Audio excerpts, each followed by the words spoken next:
Jai Sai Ram, everyone. All the experiences shared here have been collected from various devotees across the globe.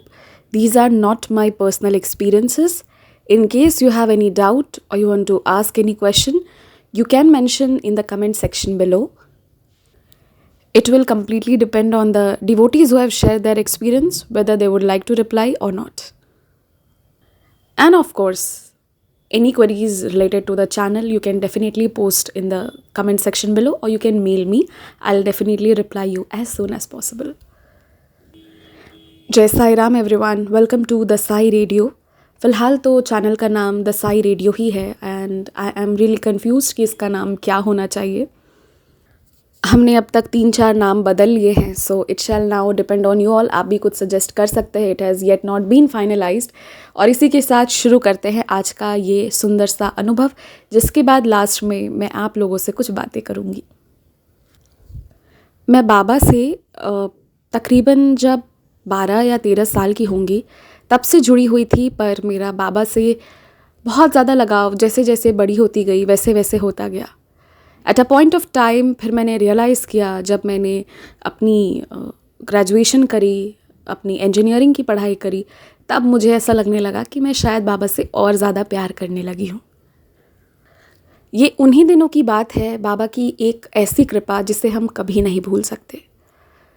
तो क्योंकि बाबा जो है वो मेरे सब कुछ हैं, तो जब मेरी शादी होने वाली थी तो मेरे पेरेंट्स को ये पता था कि हम दुनिया में कहीं जाएं या नहीं जाएं, हमें शिरडी जाकर बाबा को इनविटेशन ज़रूर देना है। और वैसे भी आगे जितने भी काम की शुरुआत होने वाले थे वो सब बाबा के ब्लेसिंग से ही शुरू करना था, तो शिरडी जाना तो मेरा बेहद ज़रूरी और बहुत ख़ास था। तब हमने तकरीबन शादी की बहुत सारी इम्पॉर्टेंट शॉपिंग कर ली थी। कुछ चीज़ें बची हुई थी डेफिनेटली, पर वो हमें शिरडी से आकर करना था। And I will also add here कि बाबा ने मुझे शिरडी में एक बहुत सुंदर साड़ी गिफ्ट की थी, विच आई स्टिल हैव, एंड उससे मुझे वही एहसास होता है। हम जब शिरडी गए थे तो हम शिरडी और उसके बाद एक गणपति मंदिर भी है पास के शहर में, हम वहाँ भी जाने वाले थे। If I'm not wrong, that was दग्धू सेठ, और I exactly don't remember the name। तो फिर हमें वहाँ भी जाना था, तो हम तकरीबन 6 दिन के इस ट्रिप में गए थे। बाबा के मैंने खूब दर्शन किए और 6 दिन के बाद हम सेफली वापस घर आ गए। जब हम 6 दिनों के बाद वापस घर आए, अभी तक तो सब कुछ बहुत अच्छा था। मैं भी खुश थी, सब खुश थे हम लोग, क्योंकि बाबा का इतना अच्छा खासा दर्शन हुआ। बाबा को हमने शादी के लिए इनविटेशन दिया और बाबा से मैंने कुछ खास प्रेयर्स कर दिए थे, जो मैं आपको बाद में बताऊंगी। तो अभी होता ये है कि जब हम जैसे ही आते हैं वापस हमारी सोसाइटी में एंटर करते हैं, तो जो हमारे वॉचमैन थे वो हमें आकर बताते हैं कि सर, आपके घर पर एक बहुत बड़ा अजगर, मतलब बहुत बड़ा सांप आया हुआ था। तो फिर जब हम उसे भगाने की कोशिश करने के लिए गए तो वो आपके घर के अंदर चला गया, एंड सिंस आपका घर लॉक्ड है तो फिर हम उसे भगा नहीं पाए हैं। उसे उतरते हुए कहीं से भी किसी ने नहीं देखा है, तो प्लीज़ आप लोग केयरफुल रहिएगा, प्रोबेबली वो आपके घर के अंदर ही है। और ये सुनने के बाद तो क्या बोलूँ, मेरी हालत ख़राब हो गई थी। डर लगने लगा, कभी अपने मौत का, कभी मम्मी पापा बहन का, सबका बहुत डर लगने लगा।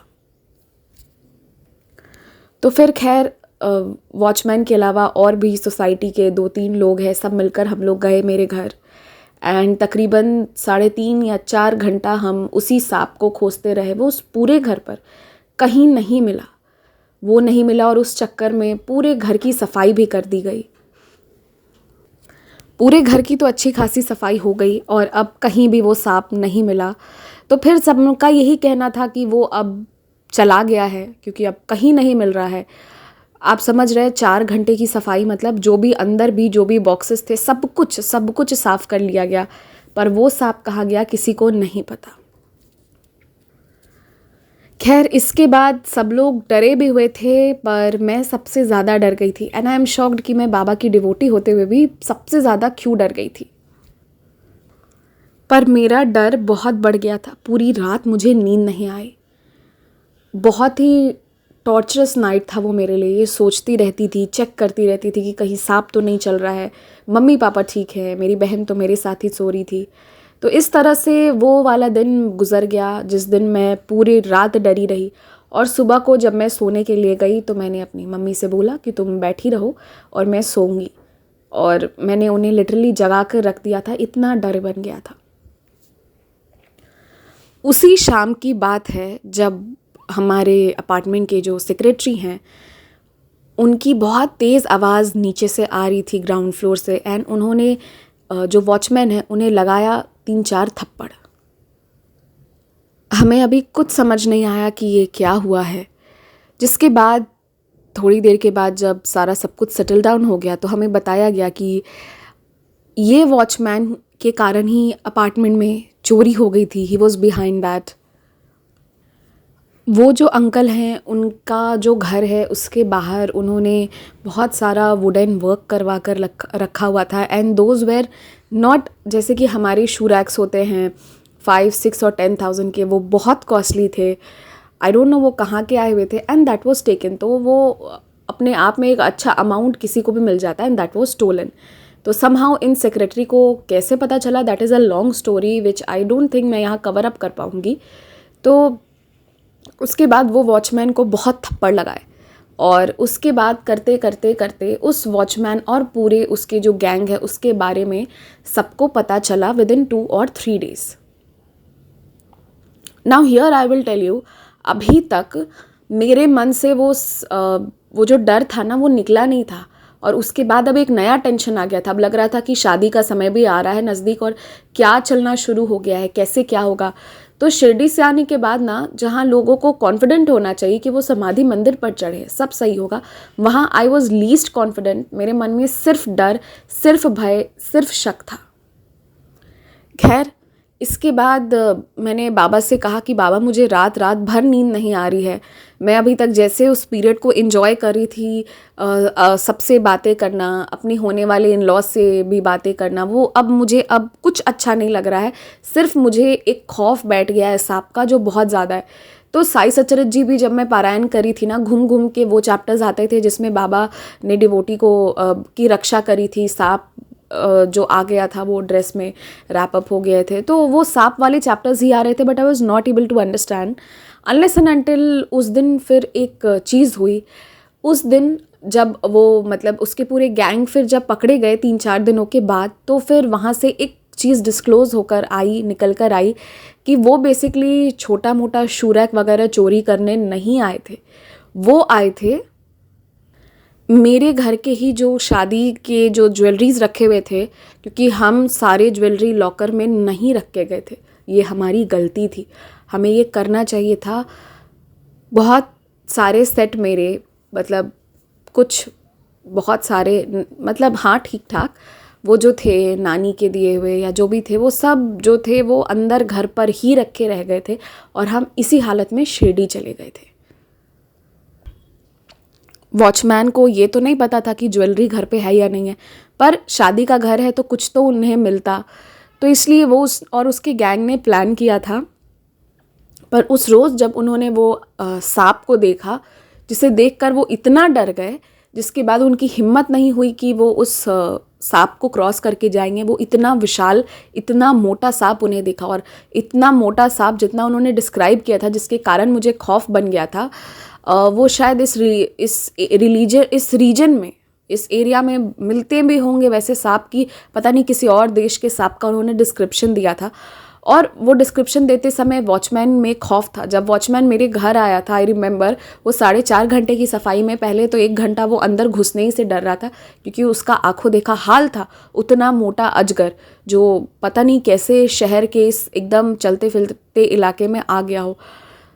तो खैर ये सब कुछ हो गया, लेकिन इसके बाद भी मेरा उस अजगर को लेके डर नहीं गया। I should have been thankful कि एटलीस्ट उसके आने के कारण हमारी रक्षा हो रही है, तो वो मेरा बुराई कैसे करेगा, पर मैं मानने को तैयार नहीं थी। इधर ये सारी नेगेटिव चीज़ें और साथ में वो अजगर का खौफ कि कहीं वो घर के अंदर अभी भी छुप कर कहीं बैठा हुआ तो नहीं हो। इवन एक स्लाइटेस्ट हवा भी आ जाता ना तो मैं उससे भी काँप जाती थी। जब मैंने हद ही कर दिया, हद से ज़्यादा बेहद डर गई, और बस मेरा ना मतलब कहते कि कोई कारण नहीं होते हुए भी बाबा ने रक्षा भी करी, हर तरह से सब कुछ हुआ, पर उसके बावजूद भी मेरा ना अब रोना निकलने लगा, मैं नेगेटिव होने लगी। मुझे तो ऐसा लगा कि अगर यही चलता रहा तो इस डर के कारण one day I will go in depression और मैं शादी इंजॉय नहीं कर पाऊँगी। और मेरे फेस पर वो झलकना शुरू हो गया था। तो मैं बस एक दिन रो रो के बाबा से बहुत मदद मांग रही थी कि बाबा मेरी हेल्प करिए, उस अजगर को घर से बाहर निकालिए, हम सबकी रक्षा करिए, क्या हो रहा है, और मेरी शादी होने वाली है, चोरी, वो भी वॉचमैन ने प्लान बना लिया, हम कैसे क्या करेंगे, क्योंकि ये सेट सारे चले जाते तो ये फिर से खरीद पाना पॉसिबल नहीं है। एक ही बार हो सकता है, वो 10 बार नहीं हो सकता। तो मैं बहुत रो रही थी, बहुत परेशान थी। I remember that day also. और मैं बाबा के सामने ही बैठे बैठे रोते रोते रोते बहुत घंटे रोने के बाद कब मेरी नींद लग गई और मैं बाबा के सामने ही सो गई, मुझे ध्यान नहीं है। पर मुझे जैसे ही नींद लगी ना, मैंने देखा कि मेरे सपने में एक बाबा चल के आते हैं और वो चलते चलते चलते बहुत तेज़ फिर दौड़ना शुरू करते हैं। दौड़ते दौड़ते दौड़ते वो मेरे घर पर आते हैं और जब वो मेरे घर के अंदर एंटर करते हैं तो वो सांप का वेश धारण कर लेते हैं। एंड फिर वहाँ से एक आवाज़ आई, दैट वॉज बाबाज वॉइस, जो बाबा ही कह रहे थे। उन्होंने उस सांप के वेश को धारण किया। उसके बाद वो मेरे घर के अंदर से बाबा बनकर कह रहे थे कि तू डर मत, ये अजगर नहीं साईं है, ये अजगर नहीं साईं है, तू शिरडी आई थी ना, पर पीछे तेरे घर पर मैं था, बस। और इसके बाद ना झटक के मेरी नींद खुली एंड मैं बहुत ज़ोर से चिल्लाई। मैंने घर पर सबको आवाज़ लगाया, मैंने सबको बुलाया एंड मैंने ये चीज़ सबको बताई। एंड वी ऑल वेयर, मतलब क्या बोला जाए, हम सब हिल गए थे कि ये कैसी तुम्हारी करिश्मा है बाबा, ये क्या कर दिया तुमने। तो अब जब यहाँ पर रक्षा हो गई ना, इसके बाद आई वॉज कॉन्फिडेंट कि अब मेरी शादी और सारा सब कुछ जो भी है वो बहुत अच्छे से हो जाएगा, बाबा की बहुत कृपा रहेगी और सब बहुत अच्छे से हो जाना है। तो इसी सोच के साथ, इसी थॉट के साथ अब हम आगे बढ़ना शुरू कर दिए। और अब जो लीला हुई थी ना अभी, ये अजगर वाली लीला, इसके बाद ये बात खैर हमने बाहर किसी को बताई नहीं, ताकि ठीक है लोग सांप से डरे और डर के मारे नहीं आए, वो ज़्यादा बेटर है आकर चोरी करने से तो। और इसके बाद जो है मतलब हम थोड़ा सा कन्फाइंड हो गए एंड मैं उसके बाद वापस खुश हो गई। मेरे वापस वो पुराने दिन, अच्छे वाले दिन आ गए जो बीच में बहुत डरावने से प्रतीत हो रहे थे। इसके बाद जो धीरे धीरे धीरे करते सारा सब कुछ हो गया, अब आई मेरी शादी वाले दिन। शादी वाले दिन जब हमारा वो गार्लैंड वगैरह एक्सचेंज हो गया, सारे फोटोग्राफ सब कुछ हो गया, डिनर वगैरह सबका हो गया, उसके बाद जब हम वापस मंडप में आते हैं और कन्यादान का टाइम आता है। अब जब कन्यादान का टाइम आता है तो सब लोग हैं पर मेरे पापा हैं गायब।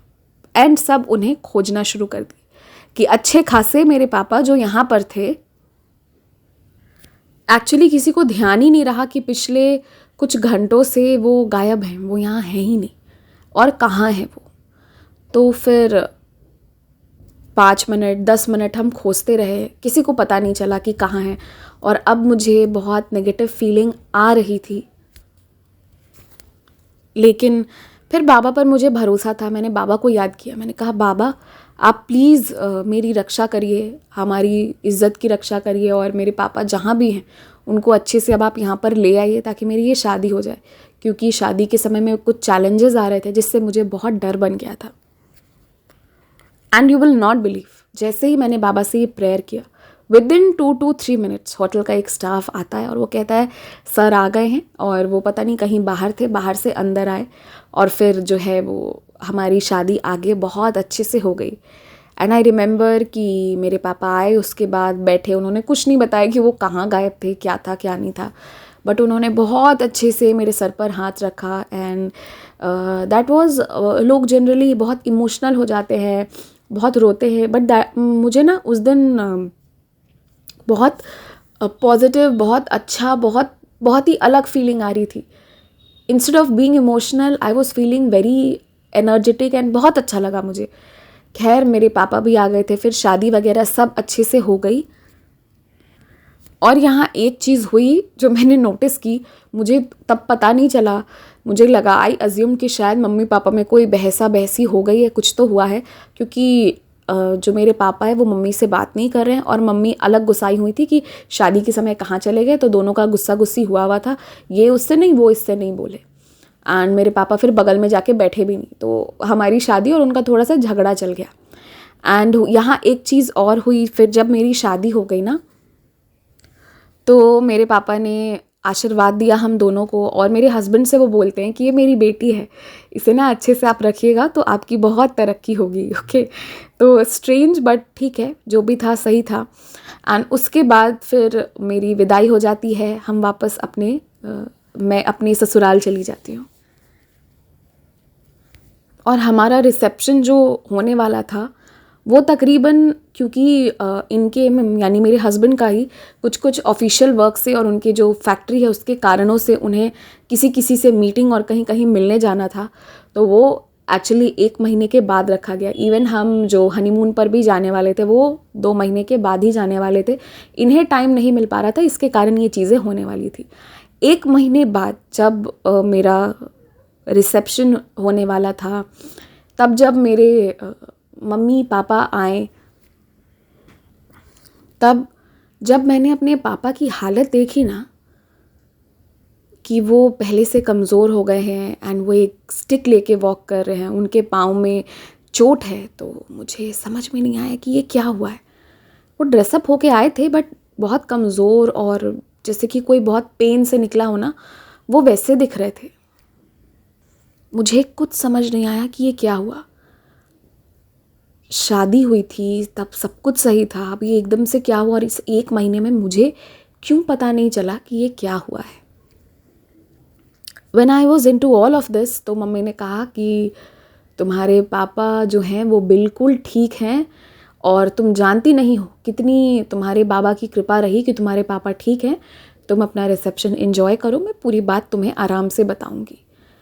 And I was literally shocked कि ये सब क्या चल रहा है, क्योंकि मेरे हस्बैंड के ही शेड्यूल के कारण हम अभी तक मेरे घर नहीं गए थे। जो चीज़ पहले होना चाहिए था उसमें बहुत कुछ रस्मों में शादी के बाद डिले हो रहा था, और ऐसा भी हुआ था ना कि मेरी पहले भी 2 बार शादी इन्हीं से होने वाली थी, कुछ ना कुछ कारणों से नहीं हो पाई थी, तो ये फिर तीसरी बार में जाकर हुआ था। तो बस हम लोगों का वही था कि बाकी के रस्म देर से भी हों तो होंगे, पर पहले शादी होना बहुत ज़रूरी है। तो मैं अब इसके बाद रिसेप्शन के बाद अब मैं मतलब विदिन 2 और 3 डेज़ मैं अपने घर जाने वाली थी। तो अब यहाँ ये सब देखने के बाद ना मैं बहुत बेचैन हो गई कि ये क्या हुआ है और क्यों हुआ है, मुझे कोई बताया क्यों नहीं। गुस्सा भी था मेरे मन में, पर और क्योंकि ना ये 1 महीना कैसे गुजर गया मुझे पता नहीं चला, क्योंकि इनकी फैमिली बहुत वाइड थी, बहुत सारे रिश्तेदार आते थे, साथ में मेरी ऑफिस भी चल रही थी। तो मतलब ये 1 महीना तो मुझे पता ही नहीं चला कि हाउ इट हैज़ गॉन। और इनके बहुत सारे रिलेटिव्स के घर रोज़ खाना खाने जाना रात में, ये चीज़ भी हमारा चलता था, गिफ्ट्स मिलते थे, वही चल रहा था। तो फिर और हर जगह वो अच्छी बहू, मतलब नई वाली बहू बन के ड्रेसअप करके 1 महीना तक जाते जाते मेरा वही चल रहा था अभी। तो मुझे ज़्यादा टाइम नहीं मिल पाया था कि मैं अभी अपनी ज़िंदगी को सेटल डाउन कर पाऊँ, तो आई कुड नॉट आस्क। अब जब मैं वापस अपने घर गई, अब यहाँ जो हुआ, that's what I am trying to say. जो मैंने सुना, जो मैंने समझा, मैं कांप गई। तब मुझे पता चला कि उस दिन मेरे पापा किसी को ड्रॉप करने, उनके ऑफिस के कोई आए हुए थे, जिन्हें वो ड्रॉप करने जब बाहर गए थे, तो वहीं पर कुछ बाइकर्स गैंग के इस तरह से धक्का मार के और उनके पाँव के ऊपर से, अंगूठे के ऊपर से गाड़ी बाइक को चढ़ा देने के कारण उनका वहाँ पर बहुत भयंकर एक्सीडेंट हो गया था। वो मेरी शादी अटेंड किए ही नहीं थे, और वहीं से, क्योंकि वो उन्हें छोड़ते छोड़ते काफ़ी आगे चले गए थे, नोबडी कुड अंडरस्टैंड, किसी ने ये सोचा नहीं, ये देखा नहीं, क्या था मुझे नहीं पता, बट मेरे पापा को वहाँ से हॉस्पिटल ले जाया गया था, जिसका नाम मैं नहीं बताना चाहती हूँ। It's a very famous hospital, keeping things anonymous. और उस हॉस्पिटल में मेरे पापा का ट्रीटमेंट हो रहा था। उस रात, जिस रात मेरी शादी हुई थी, उस रात तो वो बहुत सीरियस थे, बहुत ज़्यादा सीरियस, ज़िंदगी मौत से जूझ रहे थे, तो यहाँ मेरी कन्यादान को कौन आया था, यहाँ मेरा कन्यादान कौन करवाया। जो आप समझ रही हैं वही सही है, पर इसे मैं और क्लियर करती हूँ।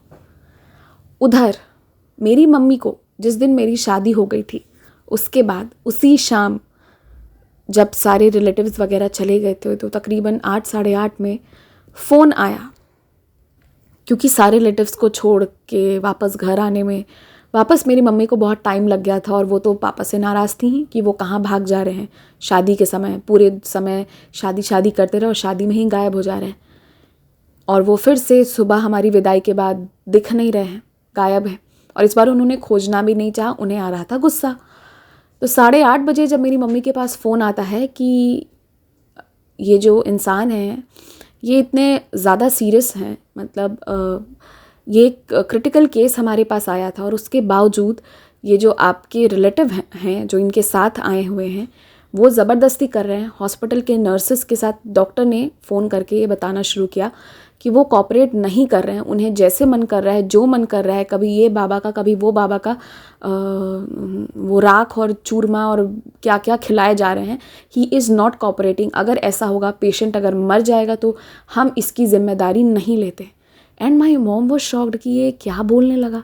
उन्हें पहले लगा कि ये गलत जगह से फ़ोन आया है, बट फिर उन्होंने कंफर्म किया तो वो भागी भागी उस हॉस्पिटल गई तो जब देखती हैं तो my dad was lying on the bed, और ये क्या हुआ था किसी को नहीं पता, पर उनको होश आ गया था। एंड मेरे डैड जब मेरी मॉम को देखे, मेरे भाई बहन को देखे, और तब मेरा भाई भी आ गया था शादी के टाइम पे, वो हमारे साथ शिरडी नहीं गया था।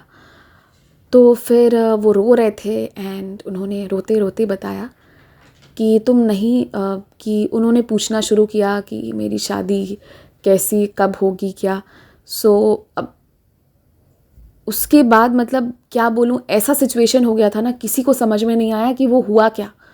उसके बाद मेरे डैड ने कहा कि मेरे पास तो बाबा आए थे जो मुझे इतना ऊदी जल पिलाए हैं कि देखो मुझे होश भी आ गया है, और मुझे बहुत अच्छा फील हो रहा है। मैं तो शायद मरने वाला था पर मैं बच गया। बाबा मुझे ऊदी पिलाते गए, और वो यहीं थे, पता नहीं अब कहाँ चले गए। उन्होंने मेरा नाम लेकर कहा कि उसके साईं बाबा सच में बहुत महान है, उन्होंने मेरी बहुत रक्षा की, अगर आज मैं ज़िंदा हूँ तो उसके कारण हूँ। और मैं जितनी देर बेहोश रहा, मैंने यही देखा कि बाबा मेरे साथ खड़े थे और कह रहे थे कि तुझे उठना पड़ेगा, और बाबा मुझे उठा रहे थे, और उन्होंने मुझे खूब ऊदी जल पिलाया है। तो मेरे पापा का हाफ अवेक और हाफ अस्लीप वाला ये अमलगमेशन जो भी था, उनका ये था जो उन्होंने हमें बताया, और इसके मतलब मम्मी और भाई और बहन को बताया, जिसके बाद वो लोग शॉक्ड थे कि उसकी शादी यानी मेरी शादी, मेरा कन्यादान किसने किया। एंड येस, दैट वाज बाबा, जिन्होंने खुद आकर मेरी कन्यादान किया था, जिसके लिए मैं हमेशा बाबा से ग्रेटफुल रहने वाली हूँ। इसका सपना नहीं रहता होगा कि स्वयं उसके बाबा आ जाएं उसकी शादी में। हर कोई इनवाइट करता है कि बाबा आए, और मैंने बाबा को बुलाया भी था। मुझे लोगों को गिफ्ट्स मिलते हैं ना कि कोई बाबा की मूर्ति दे जाता है, एक फ़ोटो होती है। मुझे पूरी शादी में एक फ़ोटो तक नहीं दिखी थी, नॉट अ सिंगल फ़ोटो, जिसके लिए मैं बाबा से नाराज़ भी थी कि पूरी दुनिया का मैंने इतने लोगों का मिरेकल्स देखा है कि उनकी इच्छा होती है, कोई दोस्त कोई गिफ्ट दे जाता है। मेरे बारे में तो सब जानते हैं कि वो साईं को इतना प्यार करती है, पर मुझे क्यों नहीं मिला गिफ्ट। पर अब मुझे लगता है कि जो मुझे मिला ना, वो सबको मिलता ही नहीं है। मुझे तो बाबा ने बहुत बड़ी चीज़ दे दी, बहुत बड़ी चीज़। मेरा कन्यादान भी किया, और उधर मेरे पापा की रक्षा भी करते गए। सच कहते हैं ना कि बाबा एक समय पर सारे बच्चे की सुनते रहते हैं। पता नहीं बाबा कैसे करते हैं, पर करते हैं। और फिर जब उन लोगों को ये स्टोरी मालूम हुई थी, तो मेरे घर वालों ने मुझसे ये बात छुपा ली थी कि मेरे पापा का एक्सीडेंट हुआ है, क्योंकि मेरी नई नई शादी हुई थी। तो ऐसे में मुझे अगर वो बताते तो शायद प्रोबेबली मैं बहुत परेशान, शायद नहीं ऑब्वियसली मैं बहुत परेशान हो जाती कि ये क्या हुआ। एंड द फैक्ट कि मेरे बाबा आए थे मेरा कन्यादान करने, ये सब डाइजेस्ट कर पाना, उस वक्त बहुत चीज़ें हो रही थी, तो पता नहीं क्या होता। तो वो घर वालों का डिसीजन था। और स्ट्रेंज बात यहाँ पर एक और है, वो ये है कि मैंने जितने भी दिन अपने पापा से बात किया, अगर वो थोड़े से उनको फीवर भी रहती या कुछ होता ना, तो मैं जब कॉलेज में पढ़ाई करती थी मैं तब भी पकड़ लेती थी, पर इस 1 महीने में मैं पकड़ भी नहीं पाई। ये चीज़ मैंने भी बताई। मतलब हम सबके साथ बाबा ने कुछ ऐसी लीला की कि मुझे एक पल का चिंता नहीं होने दिया। उधर मेरे घर वालों को ये बता दिया कि मैंने उसे ऊदी का वरदान दिया है, वो तो जीवित होगा ही। तो इस तरह से बाबा ने ऐसी कृपा की ना कि हम सबको बचाया। और लोग बाबा से शिरडी में जाकर प्रेयर करते हैं ना कि बाबा तुम मेरी शादी में आना, मेरी शादी में ज़रूर आना साईं। मेरे मुंह से निकल गया था बाबा मेरी शादी करवा देना। तो ये देखिए आना और करवाना में कितना फ़र्क था। खुद आकर खुद से बाबा ने सब कुछ किया। तो ये तो मैं कभी भूल ही नहीं सकती हूँ कि ये जो 2 चीज़ें मेरी लाइफ में हुई थी ना, कि मेरी शादी में बहुत विघ्न आ रहे थे, पर मेरे तो विघ्नहर्ता गणेश मेरे साईं ही हैं, जो समय समय पर खड़े रहकर मेरी शादी भी अच्छे से करवाए। और सबसे बड़ी बात है ना, शादी तो चलिए वो तो ठीक है, पर मेरे फादर की रक्षा करी बाबा ने, बहुत बड़ी बात है, बहुत ज़्यादा। I am very grateful to him. और जब अगर बाबा किसी को ऊदी खिला के जाएंगे ना, तो फिर वो इंसान जो है उसका कुछ नहीं बिगड़ सकता। और वही एक टाइम था जिसके बाद से मेरे पापा का बीपी शुगर सब कंट्रोल में आ गया, पूरी तरह कंट्रोल में आ गया। उनका सिस्टम ऐसा सही हुआ ना उसके बाद कि फिर उन्हें आज तक कुछ भी ऐसा नहीं हुआ है। उसके बाद वो बीमार नहीं पड़े, उसके बाद हमें बैक टू वो दिन नहीं देखना पड़ा जो पहले उनके साथ रहता था। कभी बैक एक हो रहा है, कभी कुछ हो रहा है, कभी जॉन्डिस हो गया, कभी कुछ हो गया। अब वो चीज़ नहीं है। There is one more experience that कैसे बाबा जो है ना, वो मेरी बुआ सास से हम सबका रक्षा किए थे। पर मुझे ऐसा लगता है कि ये बहुत लेंदी हो गया है, तो फिर कभी। रिस्पेक्टेड डिवोटीज़, तो ये था आज का अनुभव। और आई नो कि आप लोग वेट करते हैं कि एक्सपीरियंसेस अपलोड किए जाएं, पर बात ऐसी है कि उससे पहले ढूंढना, एंड वी नो कि सबके साथ कुछ ना कुछ बहुत सुंदर अनुभव हुआ है, पर उससे भी ज़्यादा डिवोटीज़ को रेडी करना कि आप प्लीज़ अपने एक्सपीरियंस शेयर कीजिए, एंड फिर उनके सारे डिटेल्स को एनोनिमस रखते हुए शेयर करना। इसमें थोड़ा सा टाइम, थोड़ी सी एनर्जी एक्स्ट्रा लग जाती है, और इसके कारण वीडियोज़ धीरे धीरे ही आते हैं। इस चैनल पर मैं इतना तो प्रॉमिस नहीं कर सकती कि हाँ हर दूसरे दिन या हर तीसरे दिन आएगा, पर जब भी आएगा, जो भी आएगा, that much I can promise कि आप उसे जब भी सुनेंगे ना, आपकी साईं के प्रति विश्वास और आस्था जो है वो बहुत दृढ़ होती जाएगी। एंड आई थिंक कि हमें वही चाहिए कि हम बाबा के चरणों में मन लगाए रखें। इन डिवोटी का विश्वास बाबा पर था, एंड ये साईं सच्चर जी का पारायण बहुत करती थी। तो मैं बस आप सबसे भी यही कहूँगी कि अगर कुछ सीखना है तो बस साईं की भक्ति करना सीखिए। इनके मन में बहुत सारे इफ़ एंड बट्स भी थे, पर कहीं ना कहीं बाबा पर विश्वास भी था, जिसके कारण इन्होंने बाबा को पकड़ा रखा और बाबा इन्हें पकड़ी रखी। ये अगर कंफ्यूज्ड होती थी या डर जाती थी या डगमगाने लगती थी, तो भी सहायता के लिए बाबा को ही पुकारती थी, जो एक अच्छी बात थी हम सबके सीखने के लिए। इसके अलावा अगर ऐसा ही कोई अनुभव आपका है तो आप मेरी ईमेल आईडी डिस्क्रिप्शन में मिल जाएगी, उस पर शेयर कर सकते हैं। हमारी ईमेल आईडी को मैं यहाँ पर रीड नहीं कर रही हूँ, वो बहुत ही अलग सा स्ट्रेंज है ना उसका नेम। वो इसलिए क्योंकि ये चैनल बनेगा ये हमने कभी सोचा नहीं था। This was not plan. पहले यहाँ पर कुछ और अपलोड होता था, पोएट्रीज़ या स्टोरीज़ वगैरह होती थी। फिर उसे हटाकर जब हमें ये कुछ ऐसी लीलाएँ मिली तो हमने कहा कि चलो हम इसे ही डालते हैं। और साईं बाबा के अलावा आप किसी अन्य भगवान का भी अनुभव शेयर कर सकते हैं, इट्स मोस्ट वेलकम्ड। पर क्योंकि I personally am also a Sai devotee, तो मैं सारे भगवान के अनुभव भी सुनाऊंगी, जो भी हों, किसी भी रिलीजन के हो। बट उसके अलावा साईं बाबा के एक्सपीरियंसेस तो आते ही रहेंगे, क्योंकि फिर उसके बिना जो है वो मुझे सेटिस्फैक्शन नहीं मिलेगा, मुझे खालीपन लगता है। तो बस यही था आज का अनुभव। इनके कुछ एक्सपीरियंसेस पेंडिंग हैं, बहुत सुंदर वो भी अनुभव थे, बट वो इसे कवर कर पाना मुश्किल था। So will see, may be next time. जय साईं राम।